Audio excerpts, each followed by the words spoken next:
오늘 이 본문 말씀은 은퇴를 앞둔 바울의 마음과 소망을 잘 보여주는데요. 오늘 은퇴식을 앞둔 분들의 고백과 소망이 이와 같지 않을까 생각해 봅니다. 오늘 말씀을 통해 은퇴를 앞두신 분들은 하나님의 위로와 격려를 받으시고 또 온 성도들은 하나님 앞에서 어떤 마음과 소망을 가지고 살아야 할지 생각해 봤으면 합니다. 디모데 후서는 바울의 마지막 편지인데요. 이 편지를 받는 사람은 디모데입니다. 바울은 지금 로마 황제 네로에 의해 로마의 어둡고 습한 감옥에 갇혀서 믿음의 아들인 디모데에게 마지막 편지를 쓰고 있습니다. 다시는 볼 수 없겠고 또 편지를 쓰는 것이 지금 마지막일 수 있으니 디모데를 비롯한 성도들을 향한 사랑과 바램과 간절함이 이 디모데 후서에 묻어 있습니다. 오늘 6절 말씀을 보면 바울은 지금 은퇴할 때가 다 되었음을 알고 있습니다. 우리 6절 말씀 한 목소리로 한 번 더 함께 읽겠습니다.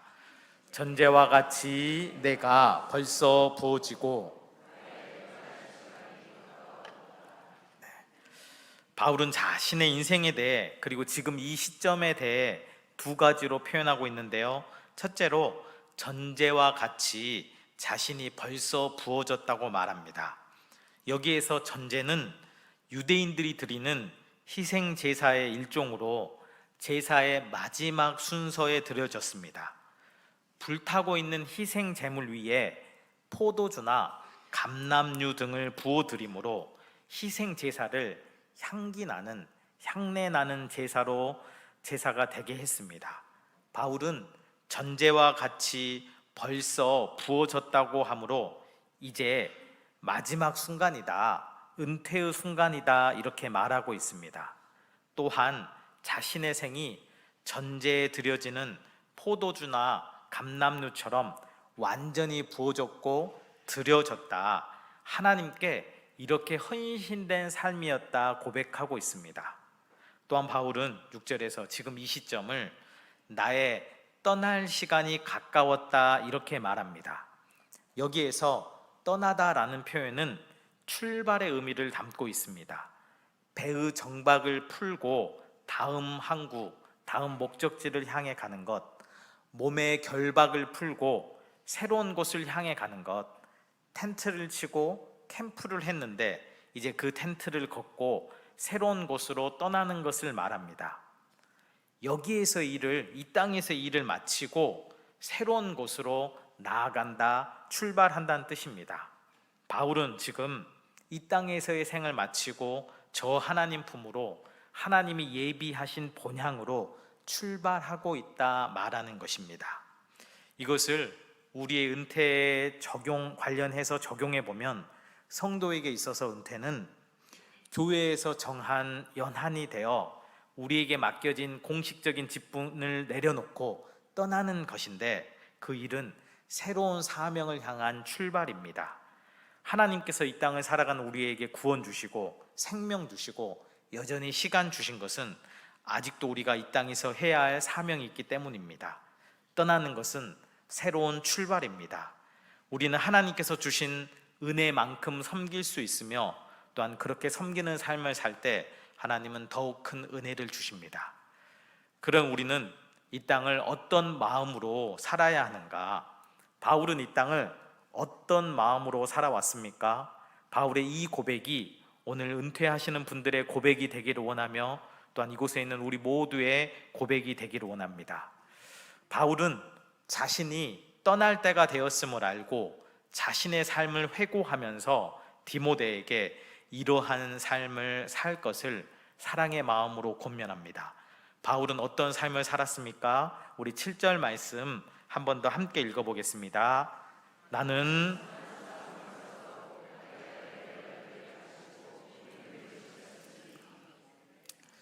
바울은 자신의 삶을 돌아보면서 첫째로 자신이 선한 싸움을 싸웠다고 고백합니다.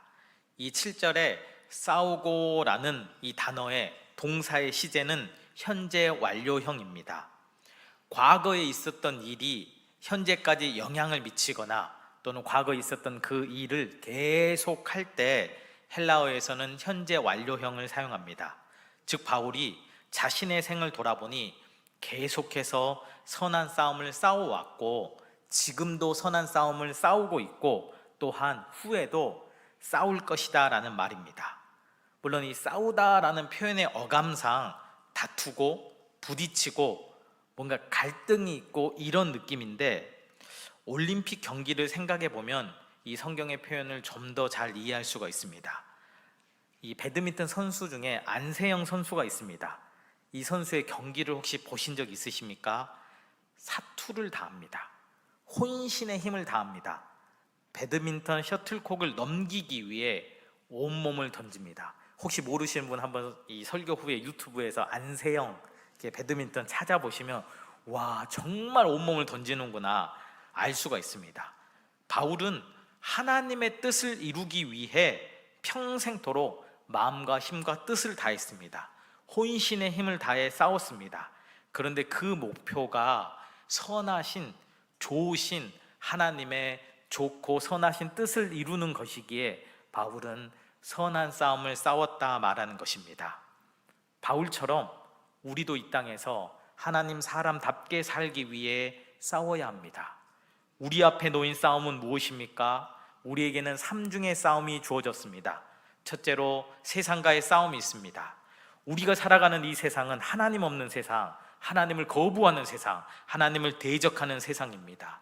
그러하게 우리는 하나님 백성으로 이 땅을 살아가면서 세상의 흐름과 정신에 거슬러 살아가는 싸움을 싸울 수밖에 없습니다. 들으면 솔깃한 표현인데요, 세상은 부자 되기를 바라고 높아지고 많아지고 강해지는 것을 추구합니다.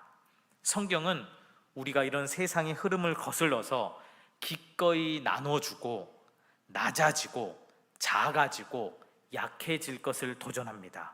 하나님께서 채우시고 높이시고 견고하게 해주시고 강하게 해줄 것이기 때문입니다.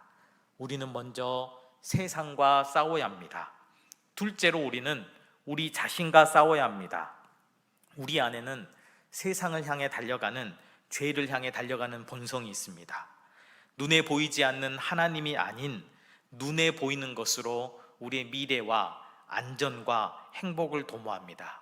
예수 믿고 성령의 도우심으로 인해 이런 우리의 죄성과 연약함을 이겨내기도 하지만 어떤 상황과 여건이 되기만 하면 우리는 또다시 죄와 세상을 향해 달려가는 변하지 않은 우리의 본성이 있기 때문에 평생토록 우리는 우리 자신과 싸워야 합니다.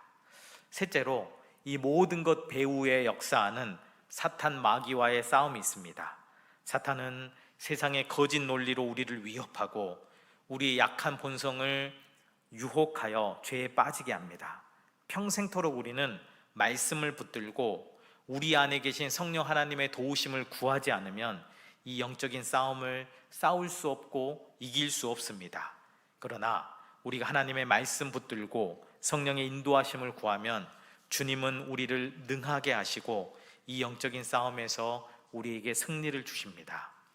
이런 삼중의 싸움이 있기에 바울은 현재 완료형을 써서 자신이 과거의 선한 싸움을 싸워왔고 지금 선한 싸움을 싸우고 있고 후에도 선한 싸움을 싸울 것이다 말하며 또한 디모데와 우리에게 선한 싸움을 싸울 것을 권면하고 있습니다.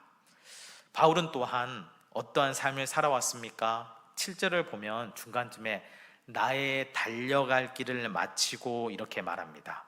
바울은 지금 자신을 마치 경기장의 달리기 선수처럼, 마라톤 선수처럼 비유하고 있습니다. 지난 인생을 회고하면서 자신은 목표를 향해, 골인 지점을 향해, 앞에 있는 표대를 향해 전력 질주했고 이제 그 길을 완주했다는 것입니다. 저는 바울의 이 고백, 나의 달려갈 길을 마쳤다, 이 고백이 참으로 부럽습니다. 제가 계산교회에서 맡겨진 부서를 2번 옮긴 적이 있습니다. 청년 1부를 3년 정도 사역했고요, 청년 2부를 7년 10개월 사역했습니다. 그리고 각 부서에서 마지막 설교를 할 때 울었습니다. 왜 울었을까요? 이놈들 내 속을 그렇게 상하게 하고 힘들게 하니 아이고 속 시원해라 이렇게 울지 않았겠죠. 더 사랑하지 못해서, 더 잘 섬기지 못한 것이 하나님께 죄송해서, 청년들에게 미안해서 달려갈 길을 전력으로 달리지 못한 것 같고 달려갈 그 길을 완주하지 못한 것 같아서 울었습니다. 물론 이 시간 지나 찬찬히 보니까 하나님이 더 좋은 교역자로 청년들과 공동체를 채우시는 것을 보고 하나님께 감사드렸습니다. 나의 달려갈 길을 마치고 바울의 이 고백이 저의 고백, 우리의 고백이 되었으면 합니다. 바울의 이 고백은 세상 정신과 다릅니다. 세상은 1등으로 도착해야 한다고 말합니다. 세상은 탁월해져야 된다고 말합니다. 세상은 더 많이 성취하고 더 높이 올라가고 더 강해져야 한다고 말합니다. 그런데 성경은 그렇게 말하지 않습니다. 하나님은 우리를 그렇게 판단하지 않습니다. 하나님은 우리에게 1등 해야 한다, 탁월해야 한다, 많고 크고 강해져야 한다고 하지 않으십니다. 하나님은 우리 각자에게 맞는 비전과 사명과 삶의 목표를 주시고 그것을 포기하지 않고 끝까지 달려가기를, 1등 해야 되고 탁월해야 되고 더 크고 많아져야 된다는 것이 아니라 끝까지 달려가기를, 완주하기를 원하십니다. 그리고 완주할 수 있도록 우리에게 믿음 주시고 지혜와 능력을 주십니다. 바울은 하나님이 주신 이 믿음을 지켰다고 고백합니다. 우리 7절 말씀인데요, 한 번 더 우리 함께 읽어보겠습니다. 나는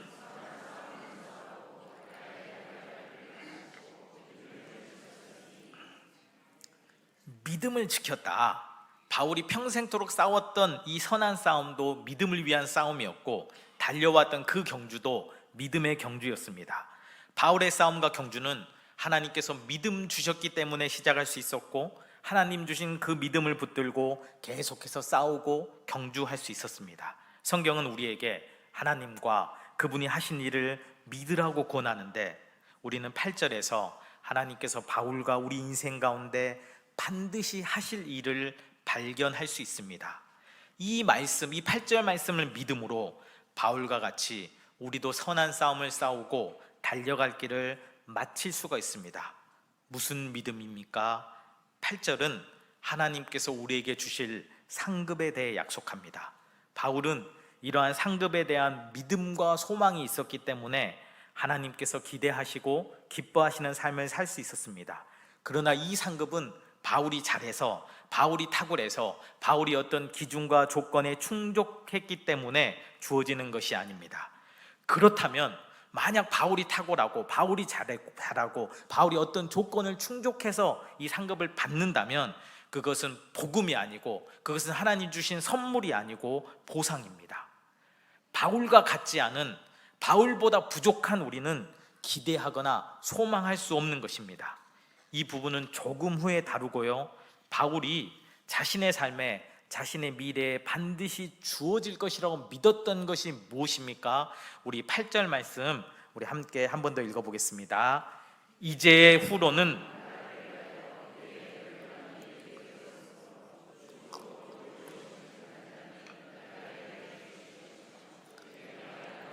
제 나타나심을 사모하는 모든 자에게 도니라. 바울은 후로는 자신을 위해 의의 면류관이 예비되었다고 말합니다. 여기에서 예비되었다는 말은 보관하다, 정해져 있다는 뜻입니다. 의로우신 재판관, 곧 모든 것의 결정권자이신 하나님께서 바울에게 의의 면류관을 주기로 결정하셨고 틀림없이 이름표를 달아 보관해 두셨습니다. 그래서 결국 바울이 하나님 앞에 서게 될 때 이미 결정되고 준비된 의의 면류관이 바울에게 쓰여질 것입니다. 그런데 바울을 위해 준비된 것은 의의 면류관입니다. 여기서 이 의의 면류관이라는 표현에 대해 많은 학자들이 헬라어 문법으로 동격의 소유격이 사용되었다고 말합니다. 의의 면류관이라고 하면 이 의와 면류관이라는 것이 동격, 같은 말이라는 뜻입니다. 즉 의의 면류관은 의라는 이름이 이 전라도 사람이라 의가 발음이 안 됩니다. 알아서 들어주세요. 늘 말씀드린 것처럼 의의 면류관 주여 의라는 이름이 붙여진 면류관이에요. 하나님께서 바울에게 면류관을 주시는데 이 면류관의 이름과 성격과 본질이 의라는 것입니다. 성경이 말하는 의는 하나님과 우리의 바른 관계, 온전한 관계를 말합니다. 예수 그리스도로 말미암아 의롭게 되었다는 말과 같은 의미입니다. 그러기에 이 면류관은, 이 온전한 것은, 이 완전한 것은, 이 의로운 것은 인생이 노력해서 수고해서 받을 수 있는 보상이 아닙니다. 의는 어떤 점도 흠도 티도 없다는 말인데, 바울이 아무리 선한 싸움을 싸우고 믿음의 경주를 완주했어도 점도 흠도 티도 없는 100% 완전한 인간이다, 의롭다 할 수는 없는 거죠. 그럼에도 하나님은 예수 그리스도로 인하여 바울을 의롭다 여겨주시고 의의 면류관을 주십니다. 바울의 편지를 받았던 이 디모데와 초대교회 성도들은 바울이 자신에게 면류관이 예비되었다고 할 때 지금의 우리와는 달리 크게 감격하고 감동했을 것입니다. 왜냐하면 당시의 면류관은 엄청난 영광과 존귀와 부의 상징이기 때문입니다. 면류관은 올림픽과 같은 큰 경기, 큰 운동 경기의 우승자들에게 쓰여지는 관인데, 우승자들에게는 엄청난 상급이 있었습니다. 맛있는 레스토랑에서 우리 집사님들, 우리 성도님들이 생각했을 때, 와, 이거 진짜 맛집이다. 그 맛집에 뭐 이래서 큼지막한 돈가스가 있어요. 5분 만에 먹으면 평생 희식권이 주어집니다. 그런 거예요. 면류관을 받으면 맛있는 레스토랑에 평생 무료 시식권이 주어지기도 하고요, 평민이 귀족이 되는 신분 상승의 기회도 주어지기도 합니다. 모든 빚을 탕감받고요, 큰 포상금이 주어지고 성벽에 지워지지 않게 그 이름이 새겨지기도 합니다. 삶을 완전히 새롭게 하고 뒤집어 버릴 수 있는 인생의 로또 같은 것입니다. 이런 면류관이 누구에게 주어집니까? 바울에게 주어집니다. 7절 말씀에서 보는 것처럼 평생 선한 싸움을 싸우고 달려갈 길을 완주했던 믿음의 사람인 바울에게 면류관이 약속됩니다. 탁월한 사람이죠. 이방인의 사도입니다. 하나님의 특별한 선택을, 특별한 택함을 받았던 사람입니다. 그리고 우리가 가지고 있는 이 성경의 많은 부분이 바울의 저자인 거죠. 이런 바울은 마땅히 면류관을 받아야 할 것 같습니다. 그런데 성경은 이 면류관이 누구에게 약속되었다고 말하고 있습니까? 8절 하반절에서 이렇게 얘기합니다. 내게만, 이 면류관이 내게만 아니라, 우리 그 이후의 부분 함께 읽어볼까요? 주의 나타나심을 사모하는 모든 자에게 도니라. 성경은 주님의 나타나심을, 주님의 다시 오심을 사모하는 모든 자에게, 그 누구에게도 예외 없이 예수를 진실되게 믿고 예수의 다시 오심을 소망하는 모든 이들에게 바울에게 약속된 의의 면류관이 예비되었다 말하고 있습니다. 이것이 우리가 믿는 복음의 능력이고 영광입니다. 우리는 자격 있는 사람이 이 큰 상급 면류관을 받겠다 생각합니다. 그리고 바울 같은 사람은, 와, 이런 귀한 사람이라면 이 면류관이 마땅한 것이라고 생각합니다. 그러나 성경은 바울뿐 아니라 예수를 믿는 우리 모두에게, 이 땅에서 온갖 아픔과 고통을 겪고 오직 주님 오심을 소망하고 있는 우리 모두에게, 그리고 교회가 정한 연한까지 충성스럽게 맡겨진 직분을 감당하고 오늘 은퇴하시는 우리 모든 분에게 이 면류관이 예비되었다, 정해졌다, 준비되었다, 반드시 주어진다고 말합니다. 우리는 지난 삶을 돌아보면 바울처럼 확신 있게 내가 선한 싸움을 싸우고 달려갈 길을 마치고 믿음을 지켰다, 이렇게 말하기가 쉽지 않습니다. 물론 때로 선한 싸움을 싸울 때 있지만 세상의 위협에 압도되어 그 싸움을 멈출 때도 있었습니다. 우리 자신의 연약과 한계로 인해 믿음의 경주를 잠시 멈추거나 심지어 포기한 적도 있었습니다. 눈에 보이지 않는 하나님을 믿음으로 붙들기도 하지만 이 믿음으로 우리의 마음을 온전히 지키지 못한 적도 있었습니다.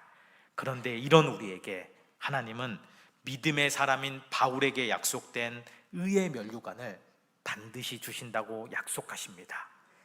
이 말씀이 있기 때문에, 이 약속이 있기 때문에, 이 크신 은혜가 있기 때문에 우리는 이 땅에서 선한 싸움을 싸울 수 있고 믿음의 경주를 달릴 수 있고 믿음을 견고하게 붙들 수 있습니다. 우리 인생에 의의 면류관 주어지는 것은 성경의 주장입니다. 확고불변한 진리입니다. 반드시 우리에게 주어질 이 온갖 복락을 확신하며 믿음의 경주를 끝까지 달려 완주하시는 계산의 모든 성도님들 되시기를 축복합니다. 기도하겠습니다.